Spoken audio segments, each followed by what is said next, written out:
Hi guys, ciao ragazzi.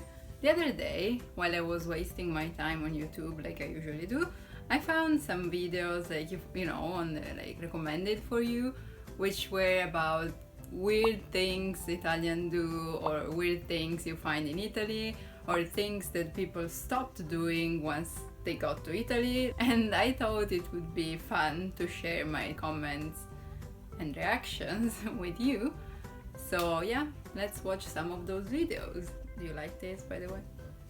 I always get ready thinking that I need to be at the place between 5 or 10 minutes earlier than I actually have to be there, so that I'm always a little bit early. All of my friends who know me know that, well, before, I used to always be the early one. But the thing is that in Italy, nobody's really early.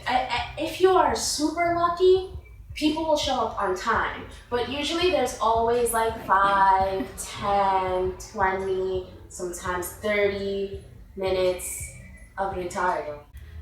That's not true. I'm always early. I mean, yeah, I was always early. And I actually stopped. That's right, she's right. Okay, I didn't think it was like that. Like, while I was listening to that, I was like, no, what is she saying? I'm always early. But that's true, I'm the only one anyway. And I don't do that anymore. So yeah, she's got a point. And tip though for you, what I do now is I tell my friends to tell me when they leave home, so I know that at least they're out, so I don't have to wait like the extra time while they're still getting ready, and then they will tell me, and then I'm like, okay, in 5 minutes I'll go out. Well, of course it depends where you're meeting, but that's what I do anyway. So yeah, I always bring something with me, like a book, or if we're going to some place, I don't really wait for them to show up. I just start to look around by myself. Italian breakfast. It's like Italians eat cookies and I cake knew for breakfast was literally. one of the points. It's a small American child's dream to live in Italy, because guess what? You're gonna have for breakfast, of course, your little cup of espresso, but next to that, cookies, biscuits, or any type of sugared baked pastry. Of course.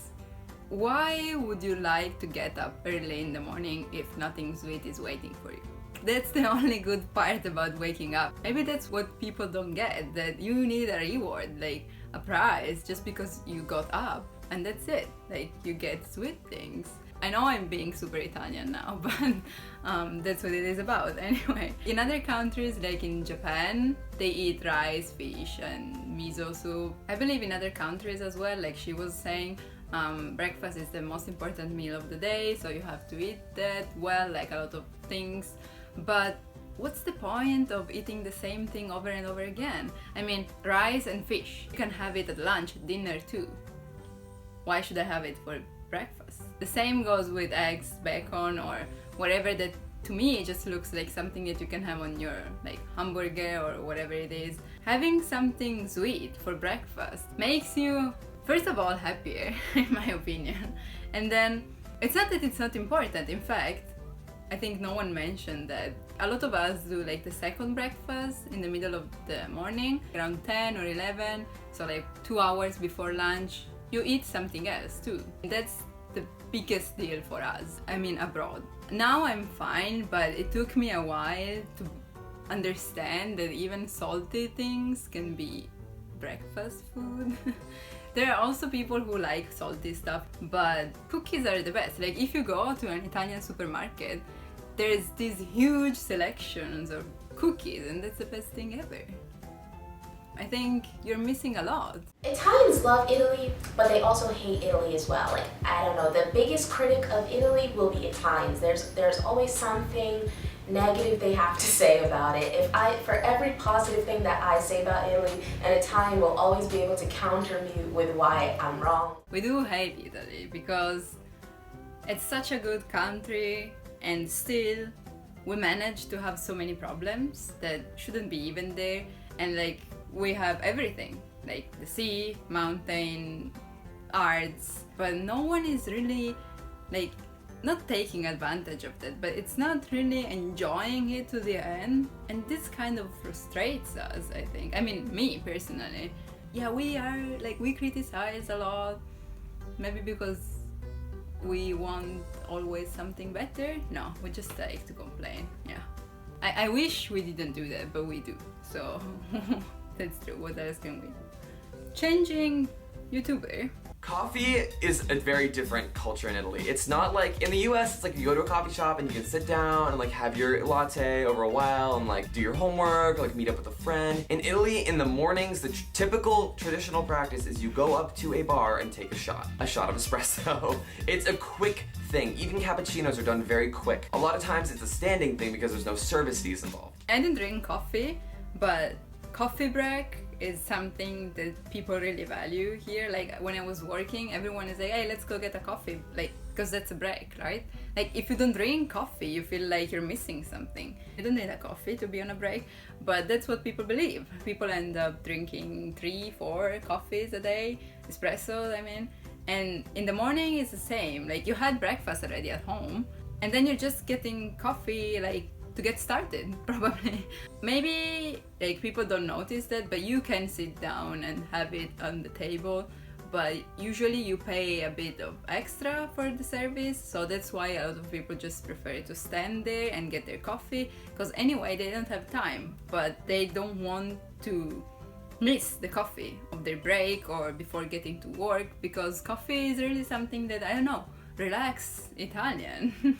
I've also been wondering why, but it's just something that it's tradition, I guess.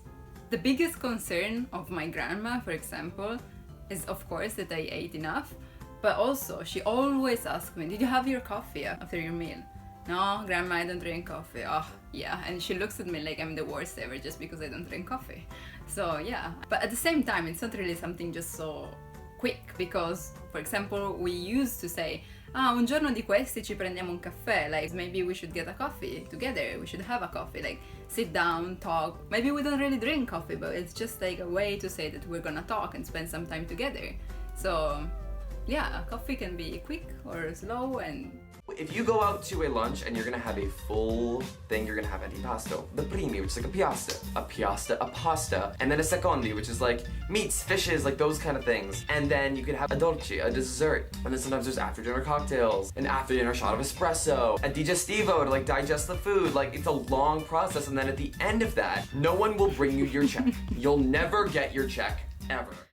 I actually never thought that would be a problem, like not getting your check. It's super rude. Like it means that I want you to go out, and we don't do that, because if you're eating with someone, you want to enjoy your time together, because otherwise you would just eat alone or eat at home, right? Like, so if you sit down with someone, you're not doing that just to eat, you're doing that to spend time together. It's oblivious that you want more time to spend than just eating, right? So I find it very rude when people just bring me the check and be like, okay, now you can go. No way. Of course, if like the place is full, you know that you can stay there for 3-4 hours, but still. And yeah, about primo, secondo and contorno and so on, that's true, but that's just like the traditional meal. We don't really do that every day or every meal because it's time consuming, and who prepares all of that? Like seriously. It's just like for big occasions like Christmas and Easter. Easter is barbecue, so just maybe Christmas and New Year's. If you sat down to lunch and you said, I'll have a cappuccino and you know, like a pasta or whatever, they'd be like, I've had people say to me like, no, like you'll have the coffee afterwards. They're like, trust me, you'll have it afterwards. Like you're not gonna have it now. And I'm like, okay. Of course we contest you if you get cappuccino with pizza. We do that for your health. Like seriously.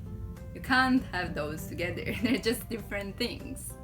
And cappuccino, by the way, you don't drink that after eating. That's a rule. Like, if you get something from this video, just get that. You don't drink cappuccino at lunch, okay? They're like, and I'm like, tomorrow I'm going to Bali, blah, blah, blah. It's like very like, you know, it's like, this is very exaggerated. This is kind of like a stereotype thing, but it's very true. It's like almost like, can you believe that? Can you believe that he did that? Like, what was that? So Why would he do that? It's like, it's very physical. That's not absolutely true. It is true. It is really true. Even for saying something that you don't need your hands for, you use them. You can see that a lot with me, but trust me, this is nothing. And especially when you are with many people, maybe in an international group, and you're the only one moving, and you're like, maybe I'm doing something wrong here. But I think that's something that everyone likes, so that's good. Going from the airport into the city, we were taking a bus, and I could see on the side of the road all all these like women, like African women, just standing there, and I realized pretty quickly that they were most likely prostitutes. I'm not sure, but that's what I think they were. Maybe you guys have some thoughts about it, maybe you know more about it. I know more about that, and yes, they were prostitutes, you were right, and yeah, that happens. Like, I see them on the street, even at noon, she's right. Like, when I go jogging in the morning, it's like 8, 9, they're already there, or still there, I don't know, but anyway. If you go from one city to the other, not in the highway, but like side roads, you will find them, like maybe 2 of them talking, sitting on chairs, and like they're really well organized, by the way. Yeah, that's a thing. We just have those there. I don't know if it's everywhere or not, but she noticed, I noticed, everyone noticed, and yeah, that's it. There is no privacy. I see people being talked about, not in a bad way necessarily, but just sharing more information than what I assume, what I'm used to people sharing, you know? And she said that yes, even in class there is this like teacher talking to the girl and be like, oh, you didn't do well, or like telling everyone the notes that they got, the marks. That's common. We do that, and I don't feel that's particularly bad because it's true. So why should I hide that? I mean, if you didn't score well, I think there's also nothing to be ashamed about, and if you feel ashamed about that, then maybe that will help you change it. Of course, if it's a serious problem, something that could harm you, like if people knew that, people wouldn't say that. But if that's the case, like maybe you didn't score well in a test, I don't see why people shouldn't know that. And in school, there is supposed to be this privacy thing where they can't say that in the class. I don't know about private school, I'm talking about school, like normal school. For me, for example, the teacher would ask us, like, can I say the scores out loud so it's easier, so we don't have to have everyone keep coming here, but we can just go through it easily. And everyone was like, yeah, I don't care, because anyway, when you get your test and your paper and you go back to your seat, everyone is like, oh, where did you go, how did you get? And it's not like you can say, oh, I won't tell you, because why would you do that? I mean, you can do that, but you won't be well seen, I think. So yeah, it happens, it's normal for me. The last one. Most of Italian boys, not to say all of them, have eyebrows perfectly made. And when I say almost everyone, I'm including the bus drivers. That's true, they care about eyebrows more than I do. They yell. You have probably don't seen yell. in movies, once they are representing Italian families, they are yelling, and that's so true. We do yell. Let me say, without offending anyone, that there is still a difference though. Of course, depending on people, but also north and south. My mom is from the south. She yells at me all the time. Not because she's angry, just because that's her tone, that's her volume. She can't keep quiet, like she can't talk like this. She's always like, hey, you don't need to scream. But yeah, it also depends on people. So yeah, I hope you had fun. I found really interesting, like, to see these, let me say that, stereotypes about Italy. But I know that if people end up thinking that, it means there are some reasons somewhere, and I can see their points, like, yeah, that's true, but you shouldn't stop there, like, at what you see. You should also think why we do that, or why we don't even notice when we don't do things.